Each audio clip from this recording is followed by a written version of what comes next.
Il-preskrizzjoni marbuta ma' abbuż sesswali fuq minuri ser isir ekwivalenti għal dak marbut ma' omiċidju volontarju. Din hija biss waħda mill-bidliet legali li qed jipproponi l-Gvern sabiex tiżdied il-protezzjoni tat-tfal kontra l-abbużi sesswali u ħtif ta' tfal fost l-oħrajn.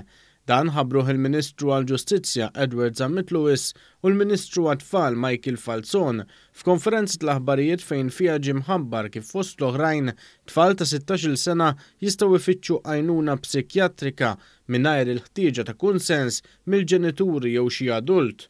Il-Ministru Falzon stqar kif dan kien il-pass naturali li kellu jittieħed sabiex l-ebda aggressur ma jingħata l-opportunità li jċaħħad il-vittma mill-għajnuna medika.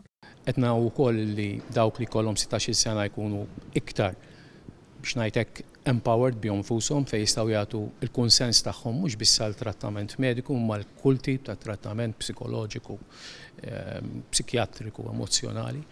Il-Ministru Edward Zammit Lewis ukoll spjega kif il-Gvern qiegħed iħares ukoll lejn it-twessieħ tad-diskrezzjoni tal-qorti sabiex anke f'sitwazzjonijiet riżultat ta' realtajiet soċjali ġodda ikun hemm ġustizzja.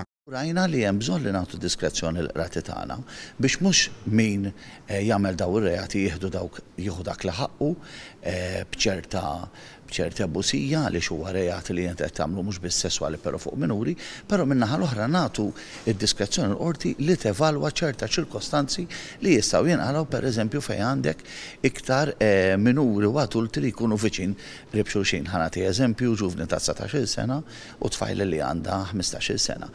Fil-konferenzi tal-aħbarijiet issemma wkoll kif qed ikun propost li l-ġurisdizzjoni tal-qorti tal-minorenni tiġi estiża għal persuni li jkollhom anqas minn 18-il sena u mhux 16. Ġie spjegat ukoll kif anke f'każijiet fejn ġenituri jaħarbu bit-tfal tagħhom lil hinn minn xtutna din ser tkun klassifikata wkoll bħala ħtif għal finijiet tal-liġi.